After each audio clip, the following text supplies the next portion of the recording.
Hello everyone, कैसे हैं आप सब। मैं आशा करता हूँ आप सब मस्त होंगे, तंदुरुस्त होंगे और अपने फिजिकल में लगे होंगे। देखिए, जब से आप लोगों ने आरआरबी ग्रुप डी का एग्ज़ाम दिया है तभी से आप लोग रिजल्ट को लेकर काफ़ी चिंतित हो। रिजल्ट कब तक देखने को मिलेगा। फाइनली रेलवे की तरफ से बड़ी खुशखबरी निकल कर आ रही है रिजल्ट को लेकर। क्या कुछ खुशखबरी है, सर आपको विद प्रूफ दिखाने वाले हैं। फिजिकल के लिए सेफ स्कोर क्या रहेगी उसके बारे में बात करेंगे। किस जोन का क्या कट ऑफ रहेगी, एक्सपेक्टेड कट ऑफ क्या देखने को मिल सकती है, कितने नंबर वाले कैंडिडेट अभी से फिजिकल की तैयारी में लग सकते हैं, नॉर्मलाइजेशन आपको क्या देखने को मिलेगी, सारी जानकारी आपको इस वीडियो में प्रोवाइड कराने वाला है। अगर चैनल पर विजिट किया तो चैनल को आप सब्सक्राइब कर सकते हो, बेल आइकन दबा सकते हो, क्योंकि आरआरबी ग्रुप डी से जुड़ी कोई भी जानकारी आती है तो सबसे पहले आपको इस चैनल पर देखने को मिल जाती है।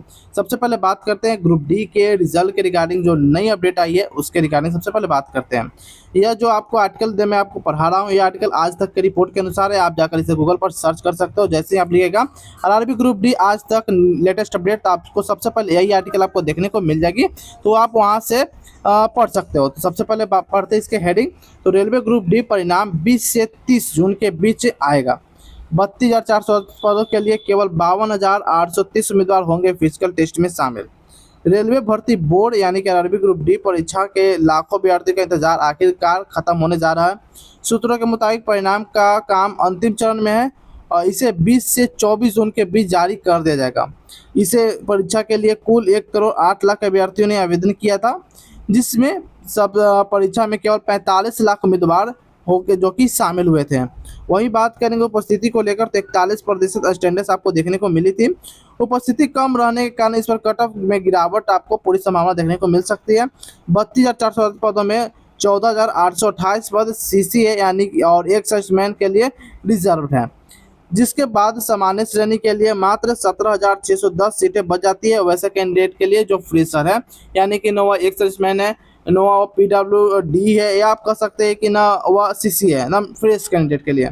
रेलवे के नियम अनुसार बची सीटों पर 3 गुना उम्मीदवारों के लिए फिजिकल एफिशिएंसी टेस्ट यानी कि पेट के लिए शॉर्टलिस्ट किया जाएगा। नॉर्मलाइजेशन की प्रक्रिया पूरी तरह से पारदर्शित लागू किया जाएगा। छात्र रिजल्ट के लिए आरआरबी की आधिकारिक वेबसाइट पर आप जाकर वहाँ विजिट कर सकते हो। आप भी जिस जोन से फॉर्म भरे हो, जैसे कि आपका अगर मालदा जोन है या चेन्नई है, तो आप उन्हीं के आरआरबी पर आप जाकर देख सकते हो रिजल्ट के बारे में। रिजल्ट कब से आपको चेक करना है, तो 20 तारीख से बाद यानी कि 20 जून के बाद ही आपको चेक करने होंगे रिजल्ट। जैसे मैंने आपको पिछले भी बताया था, कई रिजल्ट मैंने आपको बताया, जैसे बताया वैसे ठीक ठाक आगे पीछे आपको देखने को मिल जाएगी। ठीक है, आगे बात करते हैं सेफ स्कोर को लेकर और कट ऑफ एनालाइज करेंगे। सबसे पहले बात करेंगे टोटल वैकेंसीज को लेकर। तो टोटल से 32,438 वैकेंसी थी। फॉर्म 1,08,00,000 अप्लाई किए गए थे, जो आपको न्यूज़पेपर में भी देखने को मिल गई होगी, और 45 लाख कैंडिडेट इस बार एग्जाम दिए थे। एग्जाम आपका 10 फरवरी को समाप्त हो चुका था और आंसर की 17 फरवरी को अगले 7 से 8 दिनों के भीतर में आंसर की भी जारी कर दिया गया था। हालांकि इसका रिजल्ट और भी पहले आने की उम्मीद बन रही थी, लेकिन आप सभी को पता है कि यह कोर्ट केस में यह वैकेंसी जाके अटक चुकी थी। इसी कारण अभी तक इसका रिजल्ट को लेकर कोई अता पता नहीं है। लेकिन आरआरबी जो है इसके लिए नया लेटेस्ट अपडेट दे दिया है कि इसी माह में आपका रिजल्ट जारी कर दिया जाएगा। बात करेंगे फिजिकल को लेकर के, फिजिकल कब तक आपको देखने को मिलेगी। तो फिजिकल के लिए आपको 60 से 70 दिन के अप्रोक्स में आपको समय दिया जाएगा, यानी कि लगभग 2 मंथ आपको समय दिया जाएगा फिजिकल के लिए। अगर आपको इतना अगर नंबर बन रहा है तो आप सेफ हो और आप फिजिकल की तैयारी कर सकते हो। आगे बात करेंगे कितने नंबर वालों को। उसके बाद इस सभी जानकारी आपको अभी न्यूज़पेपर में देखने को मिल चुकी है, तो इसको हम कंसीडर नहीं करेंगे। ठीक है, यही आपका जो फ्रेश कैंडिडेट के लिए 52,830 कैंडिडेट के लिए फिजिकल के लिए बोला जाएगा। आप सभी को यहाँ डाउट होता होगा क्या सीसी और एक्सर्विसमैन का फिजिकल नहीं होती, तो जी नहीं भाई साहब, सीसी और एक्सर्विसमैन के लिए कोई फिजिकल नहीं होती है। डायरेक्ट उनका एक एग्जाम रिटर्न होते हैं और डायरेक्ट वह सिलेक्शन ले लेते हैं। आगे बात करते हैं नेक्स्ट, यानी कि कैटेगरी वाइज वैकेंसी को लेकर। ईवर के लिए बात करेंगे तो 13,957, ओबीसी के लिए 8,153, ईडब्ल्यूएस के लिए 3,100 और एससी के लिए 4,699, एसटी के लिए 2474 टोटल वैकेंसी निकाली गई थी। यह आपको सीसीए, एक सर्विसमैन और फ्रेशर कैंडिडेट सभी को कंसीडर करते हुए यहाँ मैं आपको बता रहा हूँ। आगे बात करेंगे, यहाँ चार्ट में आप दिख रहे होंगे कि आप सभी जोन के हर एक कैटेगरी में कितने सीटें हैं उपलब्ध हैं, यहाँ पर आपको दिख रहे होंगे। जैसे कि अगर हम सपोज दैट एक बात करेंगे हाजीपुर को लेकर, तो हाजीपुर में जनरल के लिए 518 वैकेंसी है, ओबीसी के लिए 186 है, एसटी के लिए 92 है, और ईडब्ल्यूएस के लिए 122 और एसटी के लिए 512 है। वहीं बात करेंगे नॉर्थ सेंट्रल रेलवे में प्रयागराज को लेकर, तो प्रयागराज में टोटल 988 सीटें हैं, जो कि ठीक ठाक सीटें यहाँ पर प्रयागराज में भी है। एससी के लिए 299, एसटी में भी ठीक ठाक है, एसटी के लिए 190, ओबीसी के लिए 413 और ईडब्ल्यूएस के लिए 189। यानी कि टोटल सीट की हम बात करेंगे तो 2020 टोटल सीट प्रयागराज में आपको देखने को मिल जाती है। उसी प्रकार से यहाँ हर एक जोन के कैटेगरी वाइज आपको देखने को मिल जाएगी। जैसे कि जनरल में टोटल जोन मिलाकर 13,957 पदों पर वैकेंसी निकाली गई थी। वहीं बात करेंगे एससी को लेकर तो एससी में टोटल जोन मिलाकर या बात करेंगे तो 4699 यानी कि 4700 के अप्रोक्स में टोटल वैकेंसी निकाली गई थी। और टोटल की बात करेंगे तो 32,438 वैकेंसी निकाली गई थी और इस बार इससे भी कम 10,000 कम वैकेंसी पर निकाली गई है। और शायद रेलवे अब हर बार कुछ ना कुछ वैकेंसीज कम करती ही रहेगी, क्योंकि जो रेलवे हर साल फॉर्म निकाल रहा है तो इतना ज़्यादा मात्रा में फॉर्म रिक्रूटमेंट लेना तो ठीक नहीं है, उनके लिए असंभव सी बात हो जाती है। वहीं बात करेंगे पोस्ट और डिपार्टमेंट को लेकर तो आप कमेंट में जरूर बताइएगा आपका पोस्ट कौन सा पहला प्रेफरेंस पर रहते हैं और आपका डिपार्टमेंट कौन सा, कमेंट में लिखना मत भूलिएगा।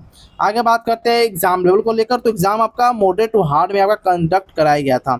ना ही ज़्यादा इजी था और ना ही ज़्यादा हार्ड था, यानी कि आपका एग्जाम मॉडरेट टू हार्ड में कंडक्ट कराई गई थी। जनरल साइंस की बात करेंगे 25 क्वेश्चन जो कि आपका मॉडरेट टू हार्ड पूछी गई थी। मैथ आपका मॉडरेट थी, रीजनिंग भी मॉडरेट रही। मगर करंट अफेयर की अगर हम बात करेंगे तो यही आपका हार्ड था और यही बहुत सारे लोगों का नाव डुबा दिया। देखिए करंट अफेयर में बहुत सारे कैंडिडेट 15 अटेम्प्ट किए थे, 17 अटेम्प्ट किए थे, बहुत सारे कैंडिडेट 20 में 20 अटेम्प्ट किए। लेकिन यहाँ पर सभी का 2 3 4 से क्वेश्चन से ज़्यादा क्वेश्चन सही देखने को नहीं मिली है, चाहे वह कितना भी पढ़ने में धुरंधर क्यों ना हो। मात्र उनको 20 में से अगर जो लोग 15 अटेम्प्ट किए उनको 2 से 3, जो 20 की है वो 5 से 6 क्वेश्चन सही कर पाए, बाकी सब गलत अटैम्प्ट होने के कारण निगेटिव मार्किंग चली गई और इसी कारण बहुत सारे कैंडिडेट का मार्क्स में घटाव भी देखने को इस बार मिला है। आगे बात करेंगे नॉर्मलाइजेशन को लेकर कि बहुत सारे कैंडिडेट का इसमें भी डाउट है, बहुत सारे कमेंट कर रहे थे, मैसेज कर रहे थे कि इस बार नॉर्मलाइजेशन क्या देखने को मिलेगी। तो देखिए अगर आपने हार्ड शिफ्ट में एग्जाम दिया है तो लगभग आपको एक से लेकर आपको 15 नंबर तक देखने को मिल जाएगी अगर आपने हार्ड शिफ्ट में एग्जाम दिया है। वहीं बात करेंगे अगर आपने मॉडरेट शिफ्ट में एग्जाम दिया है तो 1 से लेकर 8 नंबर तक यहाँ पर आपको देखने को मिल जाएगी, या तो 10 नंबर तक देखने को मिल जाएगी।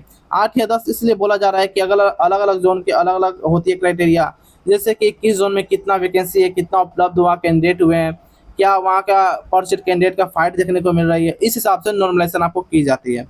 जो बात करेंगे इजी शिफ्ट वालों के लिए तो देखिए आमतौर पर देखा गया है कि इजी शिफ्ट में नंबर कुछ न कुछ काट ले जाते हैं, चाहे वह किसी भी आप एग्जाम दो, चाहे वह रेलवे का दो, स्टेट एग्जाम दो, सेंट्रल एग्जाम दो, एसएससी का दो, उसमें पता चलता है कि बहुत सारे के नॉर्मलाइजेशन के नाम पर उनका मेरिट नहीं बनता है। अगर उनका 60 नंबर रो मार्क्स बन रहा है और कट ऑफ 59 पर जाता है तो उनका फिर भी सिलेक्शन नहीं होता, 1 नंबर ज़्यादा लाने के बावजूद भी उनका सिलेक्शन नहीं हो पाता। क्यों? क्योंकि जब नॉर्मलाइजेशन होता है तो उनका नंबर 60 से लेकर किया जाता है 55, कर दिए जाते हैं 53, कर दिए जाते हैं 57 और 1-2 नंबर से वो छट जाते हैं, तो फिर भी वह कट ऑफ पार कर लेते हैं, फिर भी उनका सिलेक्शन नहीं हो पाता है। आई होप आप लोग समझ चुके होंगे कि नॉर्मलाइजेशन का फंडा क्या देखने को मिलती है। आगे बात करते हैं मेल कैंडिडेट के लिए फिजिकल की क्राइटेरिया क्या रहने वाली है, काफ़ी इंपॉर्टेंट है। नेक्स्ट अगर आपका जो आप फ्रेशर कैंडिडेट हो तो आपका नेक्स्ट स्टेज फिजिकल ही होने वाला है। फिजिकल के लिए बात की जाए अगर आपको 35 केजी का वजन उठाना है, वो भी आपको 2 मिनट में 100 मीटर चलना है विदाउट किसी पुटिंग को, यानी कि आपको ज़मीन पर कैरी बैग नहीं रखना है, यानी कि जो भी आपका बालू भरी रहती है बोरी में उसको आपको नीचे नहीं रखना है, सिंगल अटैम्प्ट में आपको पहुंचा देना है। डिस्टेंस आपका 1000 मीटर के रनिंग होगी जो कि 4 मिनट 15 सेकंड में आपको कंप्लीट करनी होगी, इसमें आप भी आपको सिंगल अटैम्प्ट दिए जाएंगे। आगे बात करते हैं फीमेल कैंडिडेट को लेकर तो फीमेल कैंडिडेट की बात करें तो 20 केजी का वजन उठाना होंगे, वो भी 100 मीटर चलने होंगे 2 मिनट में, वो भी सिंगल अटैम्प्ट आपको मिलेंगे। पुटिंग यानी कि ज़मीन पर वजन आपको नहीं रखनी है, अगर आपने वजन रख दी या गिर गए तो आप डिस्क्वालीफाई हो जाओगे, अगर आपने कितना भी अच्छा क्यों ना प्रदर्शन किए हों। रनिंग की बात किया जाए तो रनिंग आपको 1000 मीटर 5 मिनट 40 सेकंड में दिए जाएंगे। रनिंग का डिस्टेंस मेल फीमेल के लिए दोनों में सेम है, लेकिन जो टाइम है वो फीमेल को कुछ ज़्यादा मिल जाती है मेल के मुकाबले में। आगे बात करते हैं हार्ड शिफ्ट के डाटा को लेकर तो जितने भी अभी आप स्क्रीन पर अपने डाटा देख रहे हो वह हार्ड शिफ्ट के डाटा देख रहे हो। इसके और भी है जो कि हार्ड शिफ्ट में, ये भी आपके हार्ड शिफ्ट में दिख रहे हैं और ये भी जो आपको डाटा ये भी आपको हार्ड शिफ्ट में ही दिख रहे हैं। यानी कि लगभग मैं बात करूँ तो 20 से 25 ऐसे शिफ्ट है जो हार्ड शिफ्ट में है, इनमें आपको लगभग 1 से लेकर 15 नंबर तक बढ़ने की चांस बन जाती है। अभी नॉर्मलाइजेशन क्या होगी उसके रिगार्डिंग भी बात करने वाले हैं। फिर बात करेंगे मॉडरेट शिफ्ट को लेकर, और मॉडरेट शिफ्ट में एक और भी शिफ्ट है जो भी शिफ्ट है, यानी कि इसमें भी 25 के अप्रॉक्स में टोटल मॉडरेट शिफ्ट भी है, इसमें भी आपको 1 से लेकर 8 नंबर तक देखने को मिल जाएगी नॉर्मलाइजेशन। आगे बात करते हैं इजी शिफ्ट, यही वो शिफ्ट है जिसमें आपके नंबर घटेंगे या एज रह जाएंगे, जैसा आपका रो मार्क सेंसर किससे बन रहा है उसी के हिसाब से रह जाएंगे, या तो 2-3 नंबर कट भी सकते हैं। यही इजी शिफ्ट और नॉर्मलाइजेशन का खेल है। चलिए बात करते हैं बोनस अंक को लेकर। तो बोनस अंक की अगर हम बात करेंगे तो सबसे पहले बात करते हैं हार्डशिप के रिगार्डिंग। और अपने हार्डशिप में एग्जाम दिया, देखिए हार्डशिप में एवरेज 7 से 8 क्वेश्चन पर ऑब्जेक्शन लगाई गई है एवरेज जो हार्डशिप में है। वहीं बात की जाए मॉडरेटशिप में, तो मॉडरेटशिप में लगभग 1 से लेकर 5 अंक ऑब्जेक्शन लगाए गए 5 क्वेश्चन पर। और इजी शिफ्ट की बात की जाए, इजी शिफ्ट में कोई खास ऑब्जेक्शन नहीं लगाई गए क्योंकि बहुत सारे कैंडिडेट का क्वेश्चन सही भी हुआ है। और वहीं बात करेंगे तो इसमें अच्छे खासे मार्क्स भी बन रहे हैं, एवरेज मार्क्स अच्छे खासे लोग ला रहे हैं। इसमें ऑब्जेक्शन लगाने से बहुत सारे कैंडिडेट बचे भी हैं। तो बात करेंगे कि नॉर्मलाइजेशन और बोनस अंक मिलाकर कितना अंक तक बढ़ सकती है। तो नॉर्मलाइजेशन और बोनस अंक मिलाकर लगभग आपको 10 से 12 अंक से 13 अंक तक आपको देखने को मिल जाएगी। अगर आप किसी भी गवर्नमेंट जॉब की तैयारी करते हो तो यह बुक आपके लिए काफ़ी इंपॉर्टेंट है, तो आप इसे कंसिडर कर सकते हो। मैथ हो, एसएससी मैथ हो, आदित्य रंजन सर का या संपूर्ण ब्रह्मास्त्र हो, फॉर्मूला बुक हो, ब्लैक बुक हो, खान सर का पॉकेट जीके हो या स्पिरिट करंट अफेयर हो, ये सारे बुक आपके लिए काफ़ी अच्छे हैं, आप कंसिडर कर सकते हैं। इसका लिंक आपको डिस्क्रिप्शन बॉक्स में देखने को मिल जाएगी, वहाँ से आप डायरेक्ट परचेस कर सकते हो। हिंदी और इंग्लिश दोनों में आपको देखने को मिल जाएगी। ऐसा नहीं है कि सिर्फ मैंने आपको अभिनय सर का या आदित्य रंजन सर का आपको दिखाया, गौरव सर का बात किया जाए, इसके झा सर का बात किया जाए, अंकित भाटी सर का बात किया, तो मैंने सभी का बुक आपको कंसिडर किया। जो जो आपके लिए इंपॉर्टेंट बुक है उसको मैं आपको नीचे टैग कर दिया, वहाँ से आप परचेज कर सकते हो और अपनी तैयारी में 4 चांद लगा सकते हो। बात करते हैं एक्सपेक्टेड रो स्कोर को लेकर। तो जो भी मैं आपको अभी डाटा बता रहा हूँ यह टोटल रो स्कोर है, यानी टोटली मैं आपको रो स्कोर बता रहा हूँ कितना आंसर किसी आपका क्वेश्चन बनना चाहिए, इतना क्वेश्चन सही होना चाहिए। जैसे कि कोलकाता, रांची, हुबली, बेंगलोर, गुवाहाटी, चेन्नई, बिलासपुर, सिकंदराबाद जैसे जोन से अगर आपने फॉर्म भरा है तो आपको यूआर से 63 से 65 क्वेश्चन अगर आपका सही हो पा रहा है तो आप सेफ हो। ओबीसी 58 से 60, ईडब्ल्यूएस 53 से 56 और एससी 50 से 52 और एसटी 43 से 48 के बीच में अगर क्वेश्चन अगर आपका सही है तो आप सेफ हो। बात करेंगे, आप सभी लोग को यहाँ पे एक डाउट होता होगा क्या इतना कम कट ऑफ जाएगी? ऐसा बात नहीं है, इतना कम नहीं जाएगी। देखिए इसमें आपको नॉर्मलाइजेशन प्लस बोनस अंक आपको दोनों देखने को मिल जाएगी और जो रो स्कोर है तो वह है ही, इसमें आपको उसके बाद ही आपकी कट ऑफ तैयार की जाएगी फिजिकल के लिए। वहीं बात करेंगे रेड जोन के रिगार्डिंग, तो रेड जोन में कोलकाता, भुवनेश्वर, प्रयागराज, हाजीपुर, पटना, न्यू दिल्ली, चंडीगढ़, जबलपुर, भोपाल, मुंबई, अहमदाबाद, जयपुर, अजमेर, गोरखपुर जैसे जोन इस बार आपको देखने को मिल जाएगी रेड जोन में। अगर आपने यहाँ से फॉर्म भरा है तो आपके लिए यूआर से 66 से 70 आपका होना चाहिए। वहीं बात करेंगे ओबीसी के लिए तो 63 से 65, ईडब्ल्यूएस के लिए 60 से 62, एससी के लिए 56 से 58 क्वेश्चन और एसटी के लिए 50 से 55 क्वेश्चन तक आपको सही है तो आप सेफ हो। आई होप मैंने अभी तक जितना भी आपको डाटा बताया सारा कुछ समझ में आ चुका होगा। इसमें भी आपको रो स्कोर में नॉर्मलाइजेशन प्लस बोनस अंक दोनों देखने को मिल जाएगी, तो ये भी आपको समझ में आ चुकी होगी। बाकी कमेंट में अपना रो स्कोर लिखना मत भूलिएगा, आपका जोन क्या है, कैटेगरी क्या है और आपका रो स्कोर कितना बना है कमेंट में लिखना मत भूलिएगा। जैसे रिजल्ट के रिगार्डिंग या फिजिकल के रिगार्डिंग कुछ इन्फॉर्मेशन आएगी तो आपको इस चैनल पर देखने को मिल जाएगी। तो चैनल को आप सब्सक्राइब कर सकते हो, बेल आइकन दबा सकते हो। फिर मिलते हैं कोई और इन्फॉर्मेटिव वीडियो में, तब तक के लिए जय हिंद जय भारत दोस्तों।